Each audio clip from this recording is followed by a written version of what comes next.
Hey, what's going on, guys? So today we're going to be talking about the Leatherman Arc. All right, I know a lot of people are just totally into it and digging the multi-tool. It is, as far as I know, Leatherman's most expensive multi-tool at about 230 bucks most places. Although some Leathermans, cost more than that. It's because they're collectible or out of production or whatever the case may be. But I don't recall any Leatherman tool, brand new while they were making them, costing more than $230. So the big deal with this guy, if you haven't seen it before, is the main blade is made out of MagnaCut, which is a superior steel. It's one of the super steels and arguably the best steel in the market today.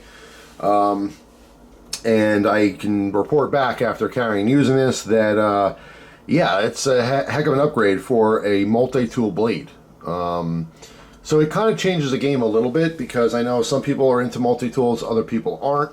One thing I've heard over the years is that even, a lot of multi-tools today will have a main blade that's accessible from the outside. So it's a really good design. So, if you just need a pocket knife, let's just say, you have a multi-tool, you can use it like a pocket knife. You have a one-hand opening, fairly large blade, right? So this is a pocket knife. It just has extra stuff in it. Even though the main tool is the pliers, really. That's the whole design is based around a large pair of pliers. But this is a popular thing, and a lot of companies do this now. And so what's happening is some dudes are replacing their pocket knife with multi-tools, because now, especially if you have one with a pocket clip, you can use it like your regular pocket knife, but you have all this extra stuff in there. All right, so the idea that you run with that and you put a premium, very high-end steel in there, so you have the edge retention, the performance that guys are expecting, that's a game changer to me. Now take this multi-tool for example. This is the Harbor Freight Gordon branded multi-tool, which is a Leatherman Wave copy, right? If you carry and use this, the knife blade that's on here, you're going to find that it dulls out fairly quickly. It's not like you're going to cut one thing and it's dull, but it's definitely not a performance steel, right? So if you're buying and using tools like this and carrying them, you're probably also carrying another knife.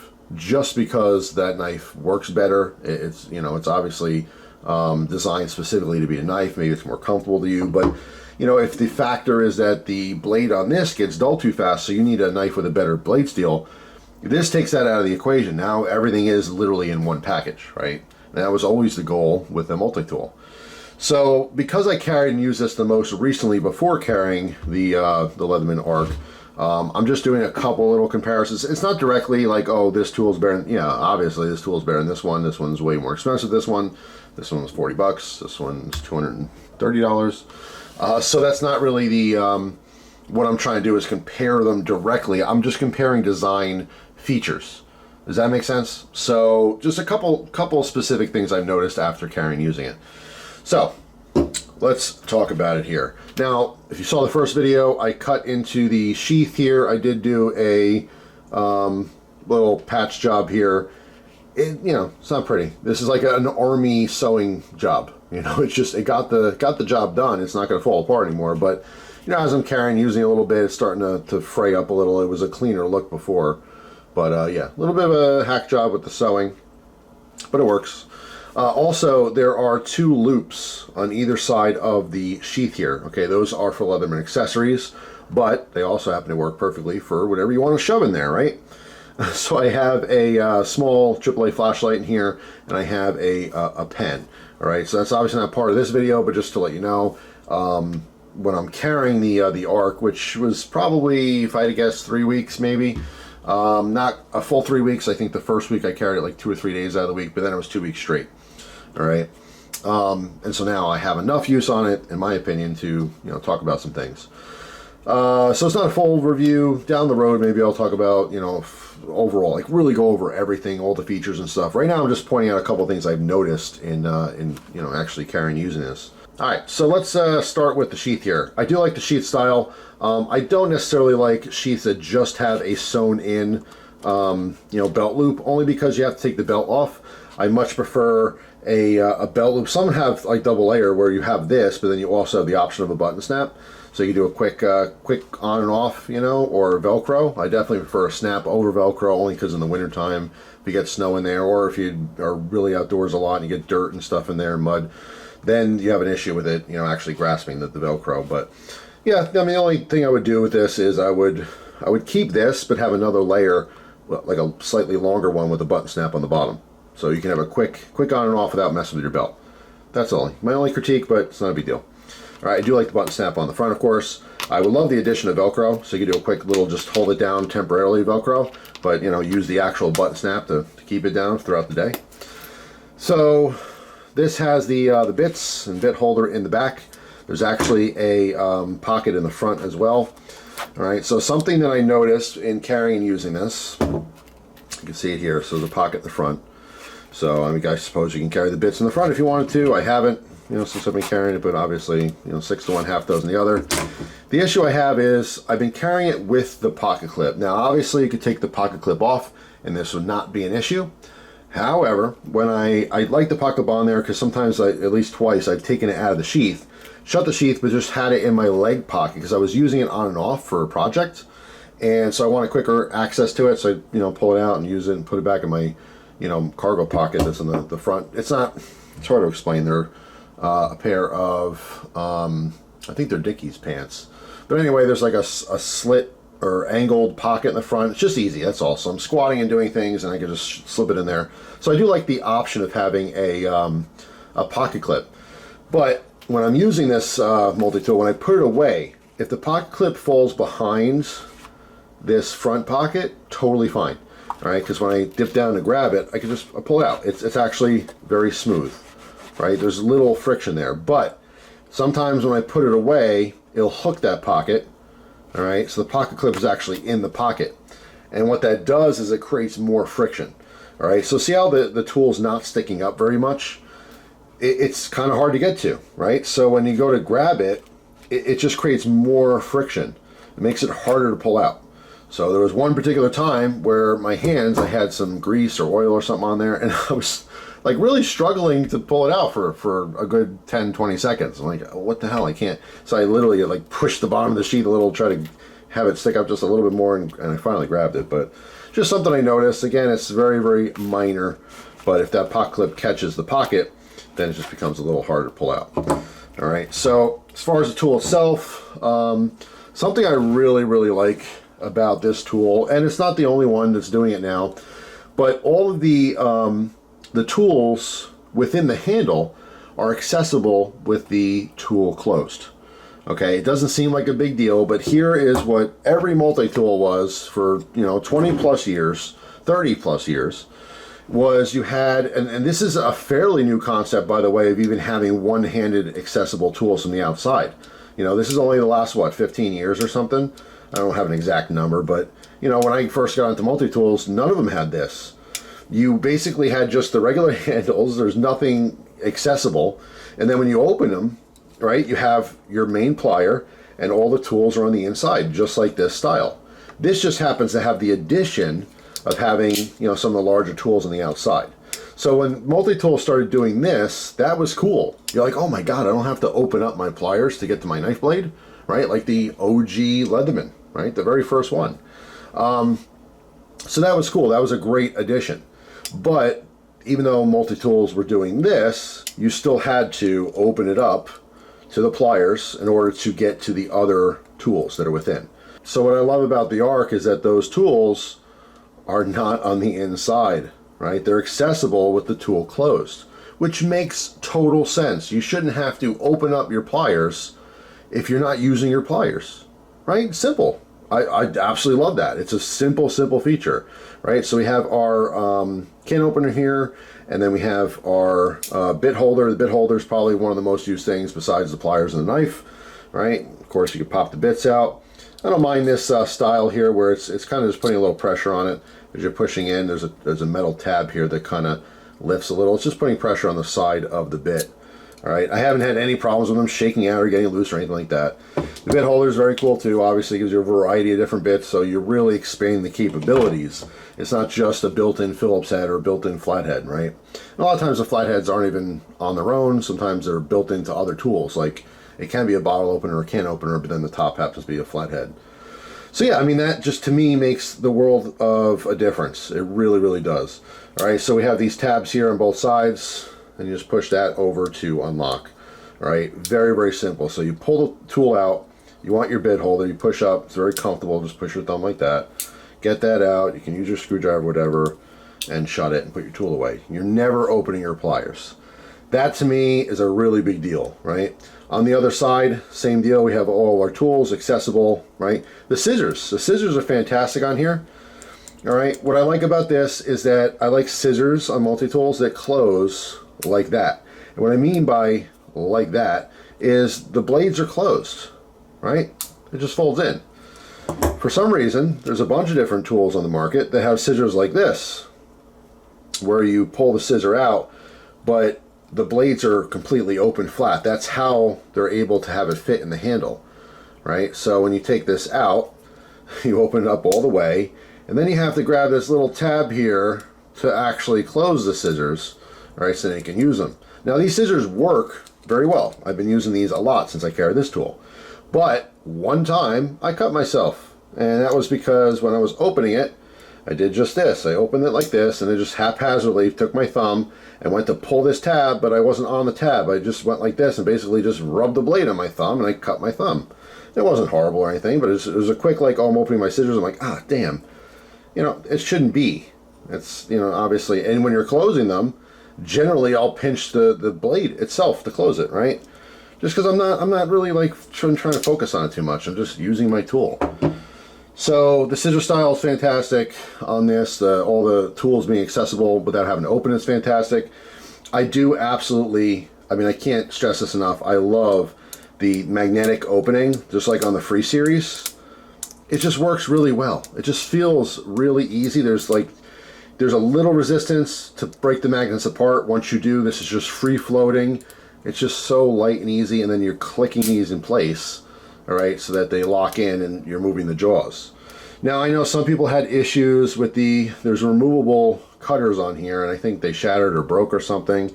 I never used those yet in carrying this multi-tool. We'll see if these happen to break. Obviously they're removable, so that's a nice thing, you can replace them. But yeah, and then of course our main deal is that blade, right? So we have a black blade, black coated Magna Cut blade, right? USA right there on the bottom, which everyone, you know, in America loves, of course. And I can report back that yes, this thing is still razor sharp. I've used it specifically a lot because it's Magna Cut. Not only am I not hesitating, like when I carry regular multi-tools, generally speaking, not always, but generally speaking, I hesitate in using the blade a little bit. I want those blades to kind of be backup blades, and I just know that they generally dull out pretty quickly. Now, you guys know I carry a bunch of knives on me everywhere all the time, so it really makes no difference. I'll always have like a sharp blade somewhere, but in the case of the multi-tools, if that's all you had, or in my case, if that's all I had, I would reserve the blade because I want it to be sharp for emergencies or for something super important.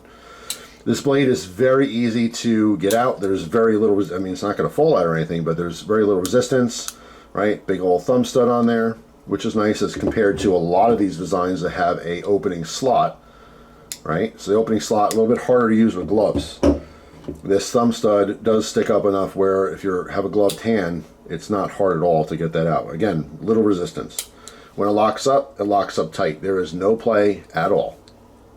It's super sharp.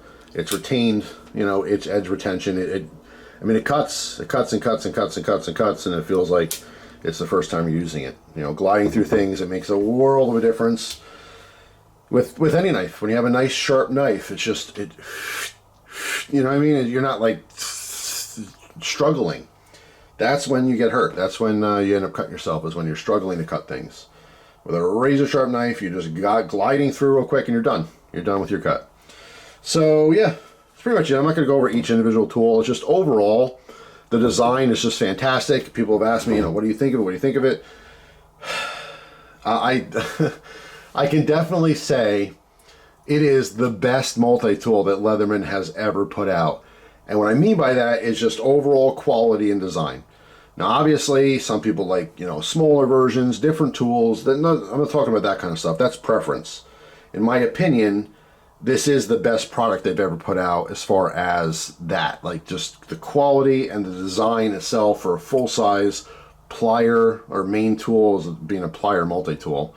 I think this is the best one they ever came out with. So yeah, it's totally a hit. That's why it's popular. The price tag, you know, it doesn't sit well with me just because it's just not for the common guy. You know what I mean? Like, just there's people who can really love and use this, but they just wouldn't fork that money over. Whether they can or they just don't want to, it becomes out of reach to the people who need it most. Does that make sense? Your regular tradesman, you know, and it's interesting too because, like, I've talked to a lot of construction guys over the years and you know, electricians and plumbers and this, that, and the other, and it's like they understand the importance of a quality tool, and they might have a $30,000 or $40,000 toolbox, $40,000 worth of tools in a big old toolbox, but they just can't bring themselves to paying more than $50 for a pocket knife, you know. And so it's just a mindset. That's all. It's like, oh, well, you know, pocket knife shouldn't be that much, but I understand that I'm getting this, you know, specialized, you know, ratchet set or whatever, and these are quality and this, that, and the other, and so they justify certain tools, but not all tools. And everyone's like that. You know, you might justify getting a really expensive car, but then you're sitting on cheap furniture in your house because you're like, I don't want to spend, you know, $10,000 on a couch or a living room set. So, you know, everyone has different opinions on things, and that's okay. You know, you do you. But the price tag's appropriate. That's all I can say. I wish it wasn't that. I always wish things were cheaper. I think they would have done much better on this if they were at like the 175 range, but hey, I don't work for them. I don't know what it's costing them. I don't know what the overhead is. I don't know what the profits need to be in order to keep making them. I don't know any of that stuff. I'm just telling you, like everyone else, I'd love to see it cheaper. At $175, I think there's a lot more potential interested buyers. That's all. $230. Now you're cutting your customer base down a little bit, but you know, it's a special tool. It's not like it's the only one they make. They make a ton of different stuff and a ton of different you know, price ranges. So it is what it is, but. Yeah, I mean, it's everything in a bag of chips, like everyone keeps saying, and you know, now that I've experienced myself, because I was a little hesitant at first. I'm like, 200. I couldn't buy it. I had to wait until someone offered it in trade.